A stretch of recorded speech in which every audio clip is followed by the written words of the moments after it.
सहनाववतु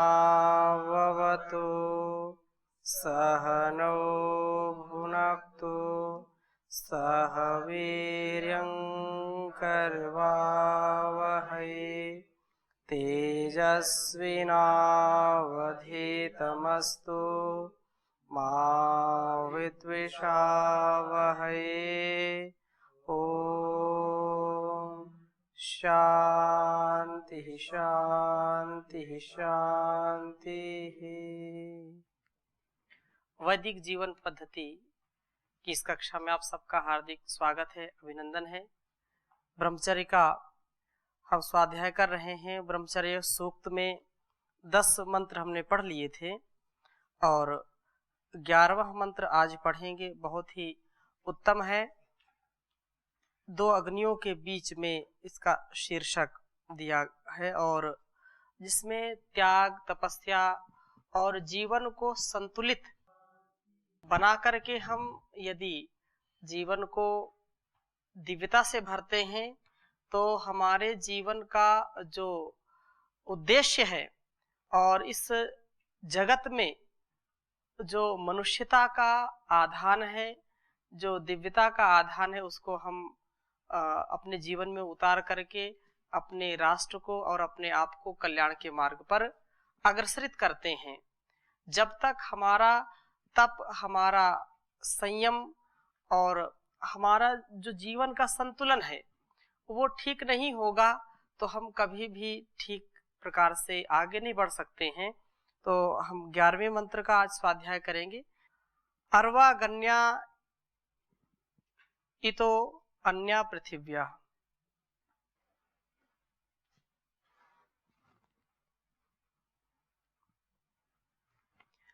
अग्नि समेतो नभसी अंतरे में। अग्नि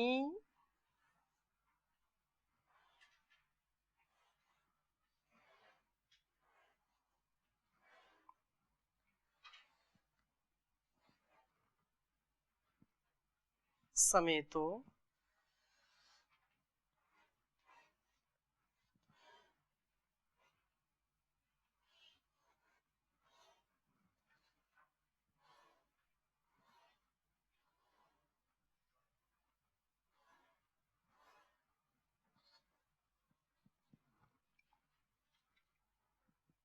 नभसी अंतरे में।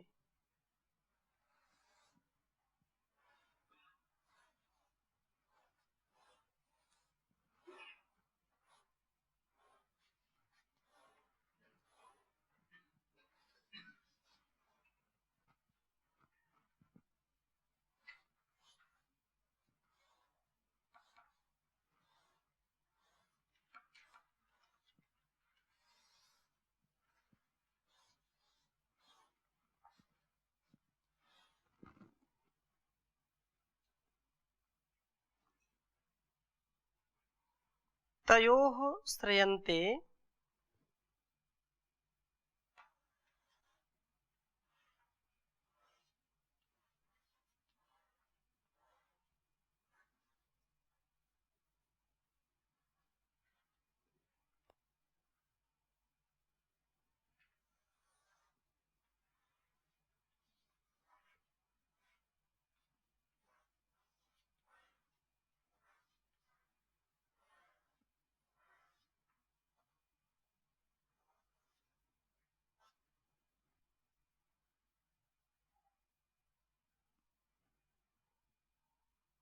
तयोः श्रयन्ते रश्मयोधि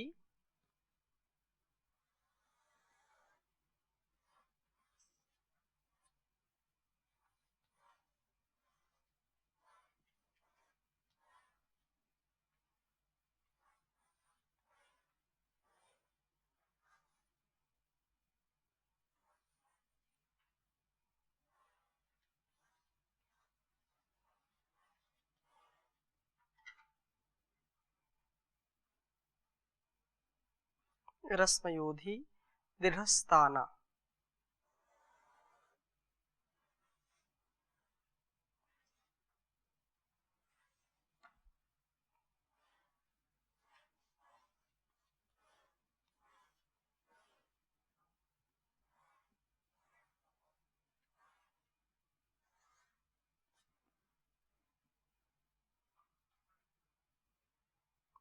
तिष्ठति तपसा ब्रह्मचारी।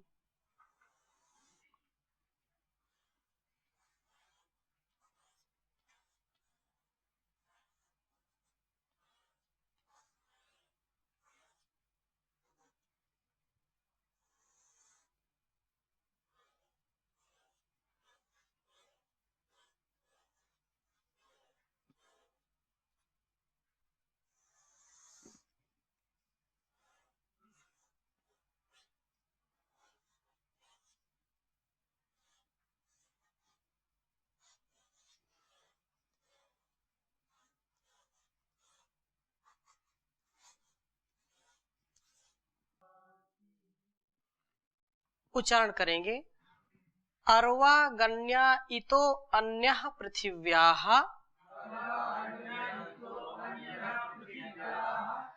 अग्नि समेतो नभसि अंतरे में तयोः श्रयन्ते रश्मयोधि दृढस्ताना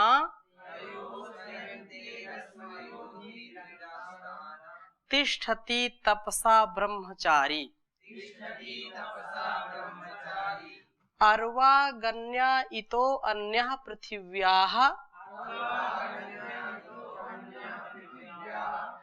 अग्नि समेतो नभसि अंतरे में तयोः श्रयन्ते रश्मयोधि दृढस्ताना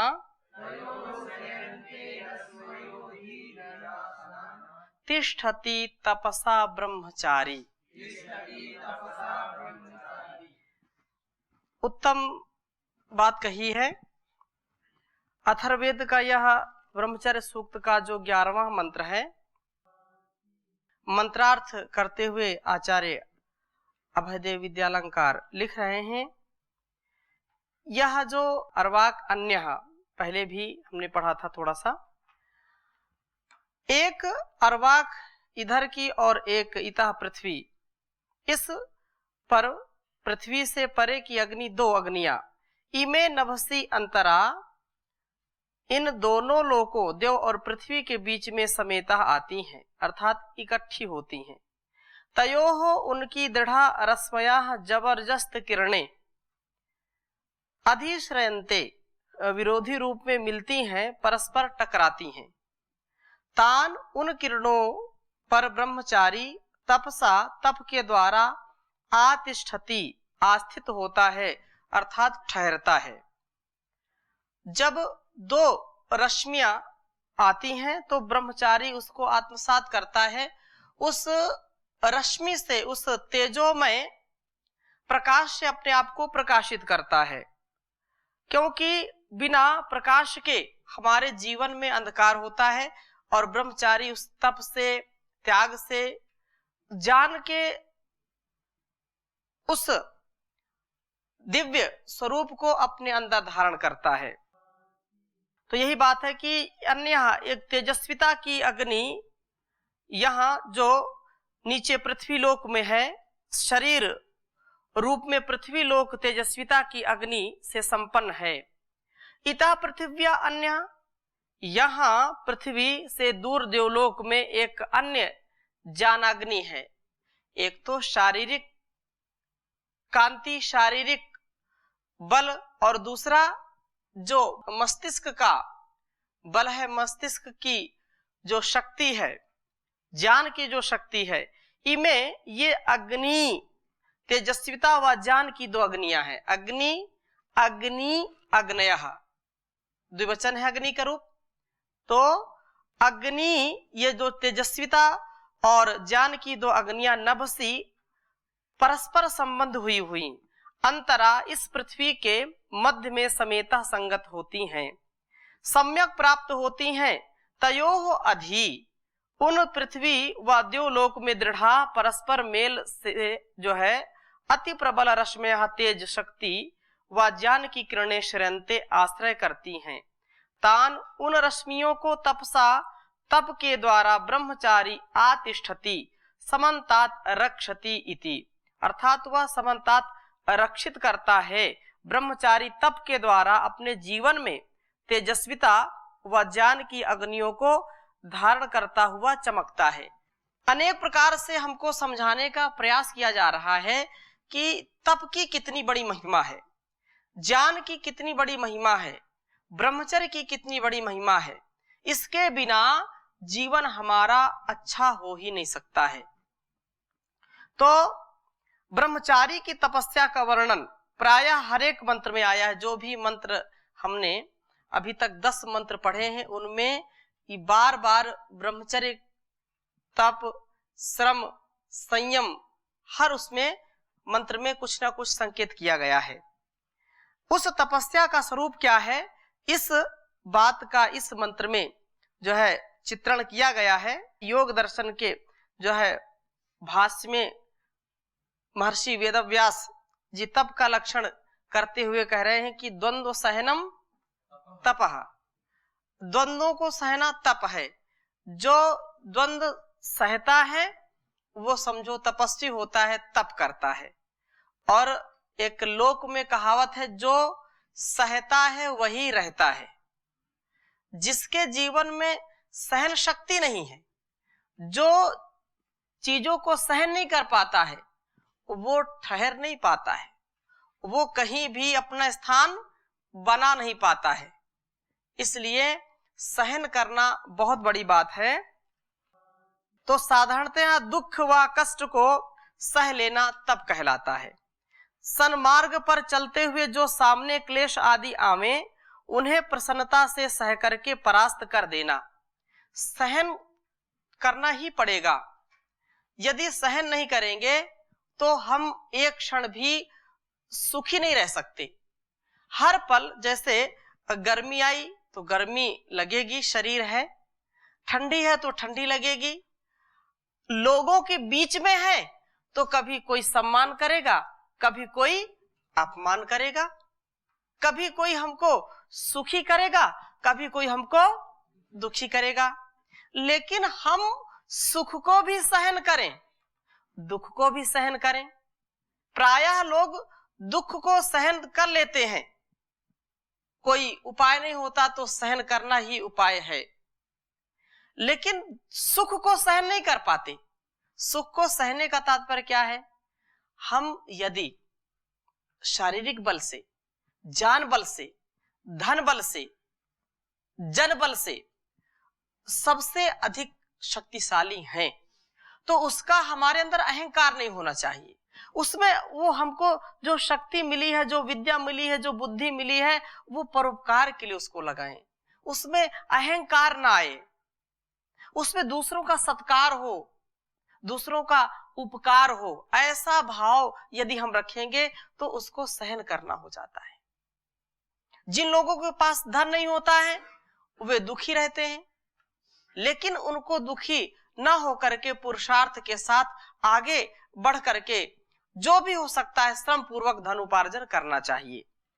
परंतु कष्ट सहने का यदि हम विश्लेषण करें तो वह अंत में द्वंद्व सहन ही बन जाएगा। अतः गहरे और पूरे अर्थ में तप का अर्थ द्वंद्व सहना ही होता है। भूख प्यास, गर्मी सर्दी, सुख दुख, जय पराजय आदि द्वंद्व मनुष्य पर लगातार हमला करते रहते हैं। मनुष्य प्रतिक्षण ही द्वंद्वों से आक्रांत रहता है। यदि वह इनको सह लेता है तो इनके वशीभूत नहीं होता, इनके वशीभूत नहीं हो जाता तो तप करता है। और तप का ही यही तात्पर्य है कि वह हर मुसीबत को, हर प्रतिकूल परिस्थिति को अनुकूल बना ले। आप स्वयं देखिए, एक एक क्षण किसी को भोजन का, किसी को भजन का, किसी को धन का, किसी को बल का, अनेक प्रकार से लोग प्रताड़ित किए जाते हैं, धन से भी, बल से भी, और कोई कोई मन से एक दूसरे का पराभव करना चाहते हैं। एक दूसरे के प्रति जो ईर्ष्या द्वेष की भावना है उसको वह व्यक्ति जानते हुए भी जो उसको सहन करता है, अर्थात उसके मुखमंडल पर या उसके हृदय में कभी दूसरों के प्रति प्रतिशोध की भावना नहीं आती है। वो थोड़ा सा कष्ट दे तो भी सहन कर लिया, थोड़ी सी स्तुति करता है तो भी सहन कर लिया, निंदा करता है तो भी सहन कर लिया। स्तुति और निंदा में अपने आप को हम सम रखें, समता में रखें। इस दृष्टि से देखें तो ब्रह्मचारी को प्रतिक्षण तप करना होता है। द्वंद्वों में सम रहने के इस तप रूपी कर्म को दूसरे शब्दों में धर्म नाम से भी कह सकते हैं। धारणा धर्म, धर्म वह है जो हमें धारे रखता है, जो हमें दाएं बाएं से गिरने नहीं देता किंतु धारे रखता है। दाएं या बाएं गिरना द्वंद्व के वशीभूत होना है। जैसे धर्म का तात्पर्य क्या है? धारण, जो हमको धारण करता है, हमको गिरने नहीं देता, हमको पतित नहीं होने देता। अर्थात ये भी द्वंद्व सहना है। कैसे? धर्म का दूसरे शब्दों में यदि हम विश्लेषण करें तो धर्म का मतलब होता है कर्तव्य कर्म। धर्म का तात्पर्य क्या है? कर्तव्य कर्म। धर्म ये नहीं जो आज लोग कहते हैं ईसाई धर्म, मुस्लिम धर्म, सिख धर्म, हिंदू धर्म, जैन धर्म, बौद्ध धर्म, ये धर्म नहीं है, ये तो संप्रदाय हैं, पंथ हैं, समुदाय में हैं। तो इनको धर्म ना कहें। धर्म तो एक ही है और वो है मानवता का धर्म। वो तुम्हारी जो ड्यूटी है, जो तुम्हारा कर्तव्य कर्म है, वही तुम्हारा धर्म है। और धर्म हमको गिरने नहीं देता। अब जैसे आप ब्रह्मचारी हैं तो ब्रह्मचारी सन्यासी का जो कर्तव्य है एक सुनिश्चित है। क्या करना, क्या नहीं करना, क्या विचारना, क्या नहीं विचारना, क्या खाना, क्या नहीं खाना, कितना, कहां, कैसे, किससे व्यवहार करना, ये एक निर्धारित है, मर्यादित है। उस अनुशासन का भंग ना करना लोकलाज से या आत्मा के प्रतिकूल आचरण ना करके हम अपने धर्म को पकड़ के रखते हैं और धर्म हमको पकड़ के रखता है, धर्म हमको गिरने नहीं देता। जैसे आप ब्रह्मचारी यहां सब हैं, आपका कोई मित्र आता है, वो जो करता है वो आप कर नहीं सकते, वो जो खाता आप खा नहीं सकते, क्योंकि आप एक मर्यादा में बंधे हैं, एक ड्यूटी है आपकी। जो गृहस्थ है, गृहस्थी में रहता है, दाम्पत्य जीवन व्यतीत करता है, उसके कुछ अपने कर्तव्य हैं। क्या करना, किसके साथ क्या करना, किसके साथ कैसा व्यवहार करना, किन किन वस्तुओं का प्रयोग करना, किन का प्रयोग नहीं करना। तो ये अपने आप में अपने अस्तित्व को संभाल के रखने का उपाय है धर्म। और धर्म हमको द्वंद्व सहनम तपः सिखाता है। कुछ भी हो जाए आपको 3:45 बजे उठना ही उठना है, चाहे सर्दी हो, गर्मी हो, बरसात हो। योग करना ही करना है, यज्ञ करना ही करना है। थकावट है, किसी प्रकार की रुकावट है, तो उसको जो है एक ओर रख करके हमको उन कार्यों को करना है। गुरु का प्रियाचरण करते हुए गुरुकुल की मर्यादा का पालन करना हमारा क्या है? कर्तव्य है। और यदि हम इससे गिर जाते हैं तो इसका मतलब हमने द्वंद्व को नहीं सा। नींद आ रही तो फिर भी कक्षा में बैठना है, सुनने की इच्छा नहीं तो भी सुनना है, लगता है बस खा लिया तो अब सोना चाहिए, हाँ, लेकिन सो नहीं सकते। कभी किसी ने कहा हमारे अनुकूल बात नहीं कही तो मन में आता है इसको पीटना चाहिए, लेकिन पीट नहीं सकते। ये क्या है? द्वंद्व सहनम। वाणी से कुछ कठोर बोलने की इच्छा हो रही है लेकिन बोल नहीं सकते क्योंकि एक मर्यादा यहां सुनिश्चित है। तो गुरुकुल की एक मर्यादा है, मर्यादा का पालन करना हमारा धर्म है, हमारा कर्तव्य कर्म है, ये हमारी ड्यूटी है। हम नहीं करेंगे तो कौन करेंगे? अमेरिका वाले तो नहीं करेंगे, ये हमको करना है। जो जीवन सैनिक जीते हैं तो सैनिक का एक अपना कर्तव्य है, वो आपके जैसा नहीं बन सकता। उसको, जैसे हम अहिंसक हैं, हिंसा नहीं करनी हमको गोली चलाने का कोई आदेश नहीं है, लेकिन उसको आदेश है, उसका वो कर्तव्य, उसकी वो ड्यूटी है, उसको वो पतित नहीं होने देता। यदि वो अपनी ड्यूटी छोड़ दे कि नहीं मैं तो गोली नहीं चलाऊंगा, ये तो सब जो है अहिंसा का पालन करना चाहिए, आतंकी घुसाएंगे तो सारा देश ध्वस्त हो जाएगा, नष्ट हो जाएगा। तो सहन करना, द्वंद्व सहनम तपः। माता अपने बच्चों को पालती पोसती है, बार बार बच्चा कुछ ऐसी शरारत करता है जिससे माँ को बहुत क्रोध आता है, माँ को लगता है कभी इसको घर से बाहर निकाल दूं, लेकिन निकाल नहीं सकती क्योंकि अपने कर्तव्य से वो बंधी है। पिता की आज्ञा का पालन बच्चा कभी नहीं करता, उसको लगता है इसको घर से निकाल दूं, इसको पीट दूं, लेकिन पीट नहीं सकता क्योंकि यदि ऐसा व्यवहार करता है तो उचित नहीं है। पति पत्नी के संबंधों में अनेक ऐसे अवसर आते हैं जब कहते हैं एक दूसरे को मैं तुझको सहन नहीं कर सकता या सहन नहीं कर सकती, लेकिन फिर भी सहन करते हैं, करती है। क्यों? क्योंकि यदि सहन ना करे तो संबंध चल नहीं सकते। अपने ड्यूटी का यदि पालन ना करे, कर्तव्य कर्म का, धर्म का पालन ना करे, तो वह व्यक्ति कभी भी आगे बढ़ नहीं सकता। एक अध्यापक का जो कर्तव्य है, एक शिष्य का, एक ब्रह्मचारी का, एक विद्यार्थी का जो कर्तव्य है, उस कर्तव्य को कभी भी वह छोड़े नहीं। उसको करते करते चाहे मान मिले, अपमान मिले, सम्मान मिले, भूख प्यास सर्दी गर्मी को सहन करते हुए अपनी जो ड्यूटी है, अपना जो कर्तव्य है, उसको सदा निभाते रहना। इससे व्यक्ति कभी विचलित नहीं होता है, इससे कभी भी वह पतित नहीं होता है, उसको सदा उत्कर्ष उत्कर्ष उत्कर्ष मिलता रहता है। ये द्वंद्व सहनम तपः है। ऐसा नहीं कि जवान ग्लेशियर में ड्यूटी कर रहा है और उसको भूख लगी है तो ड्यूटी छोड़ करके आ जाए कि भूख लगी चलो रोटी खा के आता हूं। ऐसा हो सकता है क्या? कुछ भी हो जाए, कार्यम व साधेयम देहम व पातेयम, जो करना है, जो ड्यूटी है, उसके लिए कुछ भी हो जाए, अपने धर्म को, स्वधर्मे निधनम श्रेय, अपने धर्म में प्राण भी निकल जाए, मृत्यु भी आ जाए, तो भी कभी एक कदम पीछे नहीं हटाना चाहिए।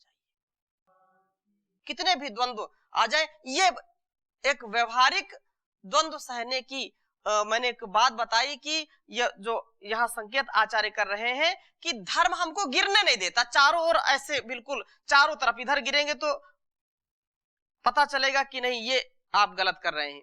जैसे आप एक मर्यादा पूर्वक जीवन जी रहे हैं तो आपका विचार यदि कहीं इस चोले के बाहर जाता है, गुरुकुल की मर्यादा के बाहर जाता है, तो आपको तुरंत एक आवाज आती है नहीं ऐसा नहीं करना, ये गुरुकुल की मर्यादा के अनुकूल नहीं है, प्रतिकूल है।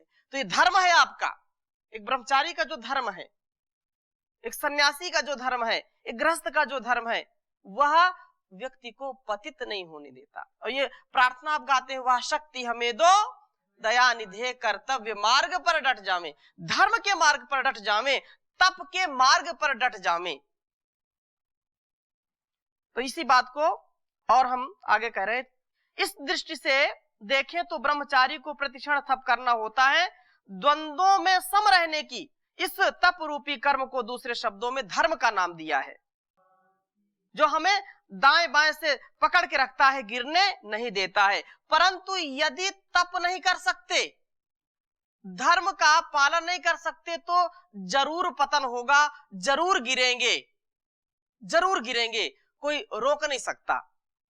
जैसे एक रस्सी पर चलना मुश्किल है, रस्सी पर से हम ना इधर गिरे ना उधर गिरे, सीधे रस्सी पर चलते जाएं, यह कितना कठिन काम है। आपको बोला जाए कि रस्सी पर चलो, न इधर गिरना ना उधर गिरना, बड़ा कठिन काम है। तो भी अभ्यास से नट लोग अपने को ऐसा साध लेते हैं, अपने को ऐसा समतोल रखने के योग्य बना लेते हैं कि वे रस्सी पर चलते हैं, वैसे ही द्वंद्वों पर समतोल होकर के चलना बहुत ही कठिन है ये। पर फिर भी तप का अभ्यास करते करते तपस्वी लोग समतोलता प्राप्त कर लेते हैं, ब्रह्मचर्य के तप को साध लेते हैं। उपनिषद में तो धर्म के मार्ग पर चलने को छुरे की जो है तेज धारा पर चलने का संकेत दिया है। उत्तिष्ठत जागृत प्राप्य वारा निबोधत, क्षुरस्य धारा दुर्गम पथस्तद कवियो वदंती। ये जो पथ है, क्षुरस्य धारा निशिता दुरत्यया दुर्गम पथस्तद कवियो वदंती, ये जो कवि हैं, जो धीर गंभीर विद्वान हैं, इस ज्ञान के मार्ग को छुरे के धार के ऊपर चलने के समान बताते हैं। तो हम कर्तव्य के मार्ग पर जब चलते हैं तो यह भी एक तपस्या का जो मार्ग है, बहुत कठिन मार्ग है। तो ऐसे कठिन मार्ग को भी हम पार कर लेंगे समतोल होते हुए। छुरा तो नीचे से भी चुभता है, अतः छुरे पर समतोल होकर चलना रस्सी पर चलने की अपेक्षा भी महान कठिन है। परंतु यहाँ वेद में इसे अग्नि रश्मियों पर, आग की रस्सियों पर चलना कहा गया है। रश्मि का अर्थ रस्सी भी होता है और किरण भी। जरा पाठक इस वेद वचन के सौंदर्य को अनुभव करें और इसका रस लेवें। बहुत ही रस आ रहा है, तो इस रस को हम ऐसे ही आगे बढ़ाते रहेंगे, नीरस नहीं होने देंगे। शेष चर्चा अगली कक्षा में करेंगे। ओम शांति शांति।